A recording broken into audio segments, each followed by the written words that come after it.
That was a clip from what I think is going to wind up being my game of the year, Deathloop. I was playing as Juliana, where my objective is to invade other people's games and kill them 3 times without dying once. I had a feeling that Colt, my target, was going to be coming this way because beyond this bridge is the main point of interest at this time of day. So I set myself up here, and when he finally showed up, I got into a little sniping match with him, then I hid behind this one solitary piece of cover, disappearing from his view. Once I was hidden, I placed a trip mine where I was hiding, went invisible, and crept a few feet away, and Colt fell right into my trap when he tried to breach my cover, thinking he had me pinned down. This has become a classic maneuver in my arsenal, but nobody taught me this. It wasn't premeditated. I just saw an opportunity and took it. That right there is what's so cool about this game. The mechanics are relatively simple compared to similar games like Dishonored, but once you learn those mechanics and add another player with human agency into the mix, you'll constantly surprise yourself with the strategies you come up with on the fly, and the tricks you discover. Look here for instance, I had no idea where Colt was, other than somewhere on this half of the map. I wanted to avoid going on the rooftops to search for him because you kind of stick out like a sore thumb up there. So I was creeping along the streets, listening for any telltale noises from Colt, when I noticed this shadow up here on this far wall. It took me a minute to figure out which building this shadow corresponded to, but with nothing but that information, I was able to locate my target and take him down for the 3rd time, winning the match. And now I know that that's something I need to be aware of when I'm trying to sneak around. See, knowledge is everything in Deathloop, and with that we can start off with what happens first in almost every PvP situation: tracking, the hunt. For the uninitiated, Deathloop is a game where you play as Colt, and you have to solve this intricate murder puzzle to kill these 8 people over the course of one day. Every time you die or the clock hits midnight, the day resets, and everything is exactly how it was earlier. Playing as Juliana, you go up against all of the Colt players and try to stop them from completing their objective, or at least slow them down in their mission to discover how to complete that objective. Since the situation is the exact same every time the loop resets, your knowledge of that situation is everything. You gotta know when and where the key events are so that you can take an educated guess as to what Colt is probably trying to do, and you have to remember all these little details. If there's one less person here than there should be, then you know that Colt's been through here, and your knowledge of all the little routes through this level can help you track him down, and catch him with his guard down in a spot where he thought he was safe.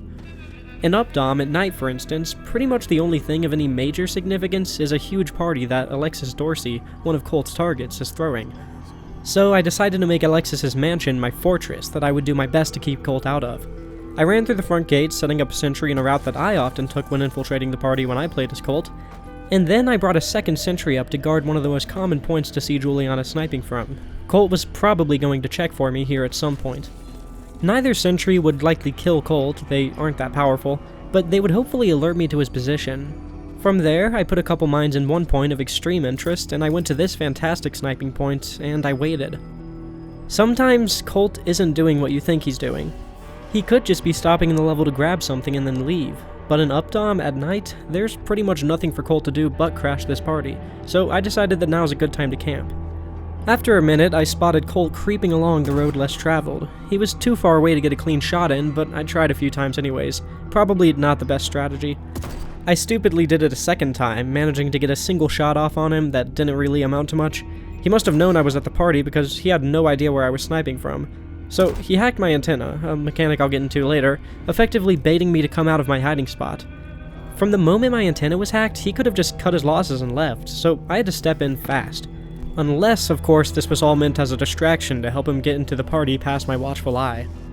I did a quick lap around the area, and once it was clear that he succeeded in tricking me into leaving my sniping point, I rushed back there as fast as I could.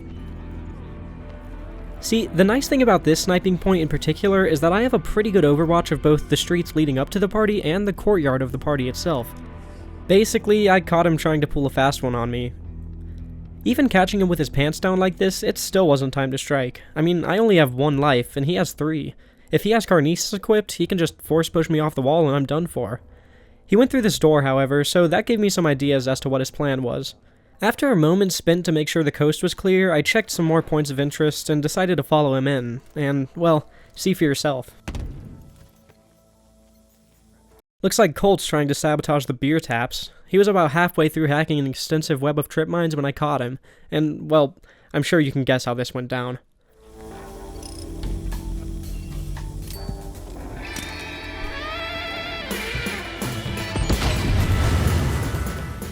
I didn't even bother checking for a body, I knew I got him. 1 life down.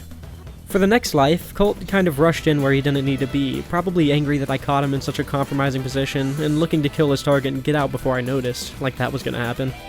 I showed him what happens when you try to pretend I'm not there, and boom, 2nd life down. He only had 1 more chance to not mess this up. There were 2 corpses down here now that, to cut it short, Colt would seriously benefit from visiting, so I decided to disguise as a normal NPC and just wait. He wasn't gonna bail now, he had too much to gain from taking that 1 last risk in visiting the bodies. That's when something beautiful happened.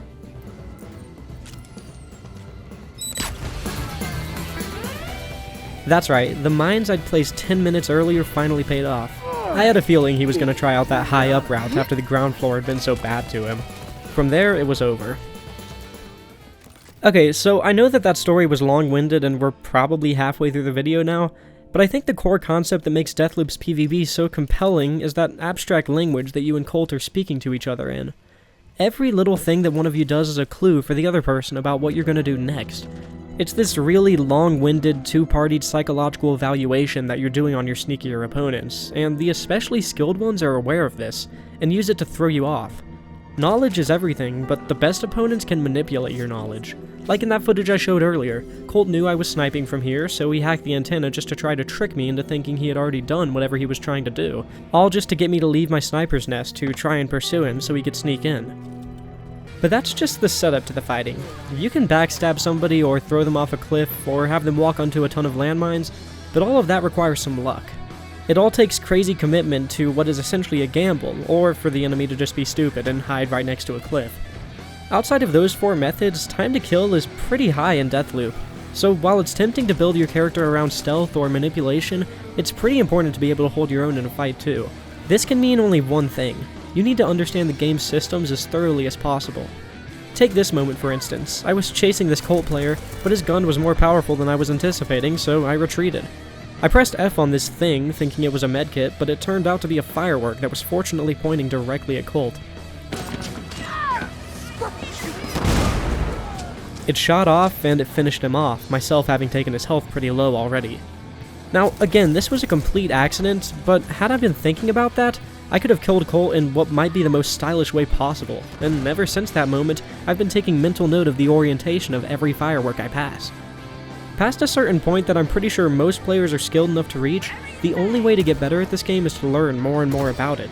You want to learn exactly how effective Aether is at hiding you, and how much snare guns slow you down, and how quickly you can drain someone's power with guns that have that feature. How long enemies are stuck in the air using Carnesis with a suspension upgrade. How quickly your different guns can kill another player. It's all very important to your planning. These are the factors that determine whether or not it's smart to pick a fight, or if you should hold off and wait for a better opportunity. This is life or death stuff in this game, and once you're familiar with all of these intricacies and mechanics, you can mess with your target a little bit, probe at him and figure out what tactics he's using.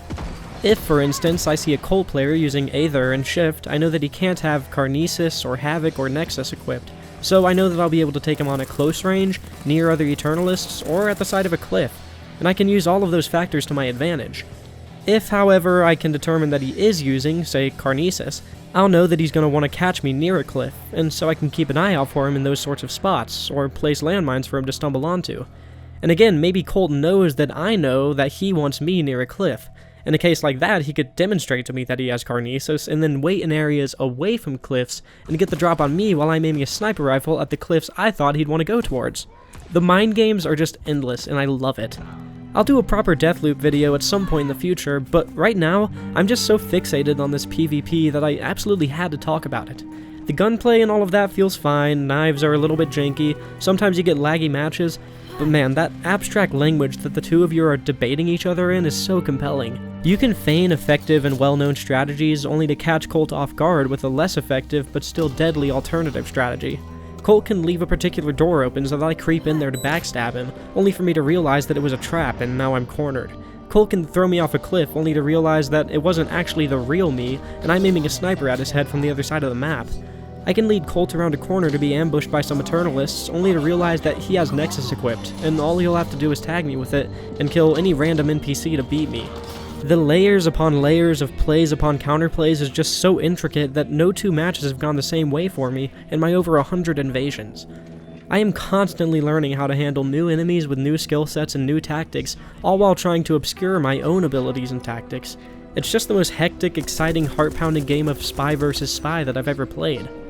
And the icing on top is that there's no way to communicate in this game. No text chat, no voice chat, no emotes or anything. When I invade a player, he isn't SexyGamer368, and I'm not Leadhead. He's Colt, and I'm Juliana. The stakes are so high, and these two characters shit-talk each other so much that me and the other player are basically role-playing. Colt, watching you bleed really makes my day. One time is luck, not skill. One time you remember. And you said that same idiotic bullshit 100 times after. So, fuck you. At this point, it's skill. Fuck your skill. When I kill him, I'm just saying, come on Colt, you can do better. And when he kills me, he's shouting, Ah, got you! Where's your coronate whatever now? That felt great.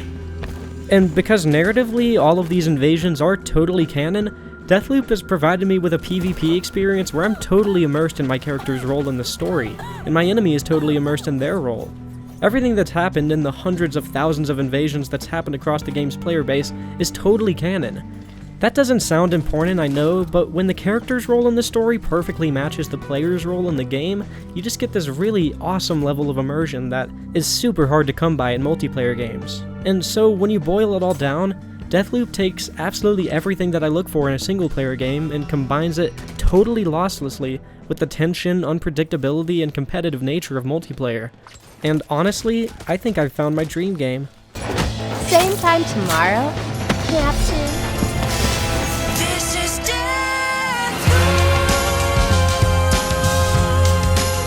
At the beginning of the end again. It's deja vu. In this game of survival that never ends.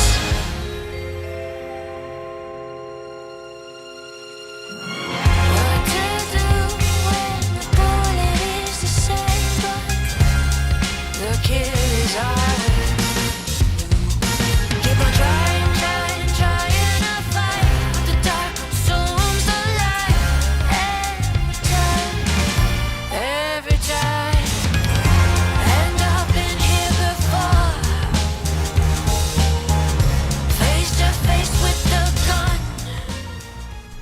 Before I close out this week's video and get to work on a script that's more personal than something I've done lately, I'd just like to go ahead and thank my patrons, especially those who are donating $10 or more monthly on Patreon, such as Ada Avery, Almost Dead Again, Benny, Bobby Blitz, Celadon, Chompy Uwu, Colin Gajic, Cornelius Nelson, Demise, Dennis Voshakamer, Dominic Johan, iDubbbz, IJK, Kenneth Infinger, Laffy, Mixer Rules, Neurofilter, Of Lucian, PJ, Raptor, Raxvan, Robert Boateng, Shane O, What's Rozzy, Keen Vo, Yemen Shi, and Zyroobly. I know that this video wasn't really quite as depthful as I'd like for my videos to be, but honestly, life has just been too hectic, so I hope it was at least engaging. Have a great week.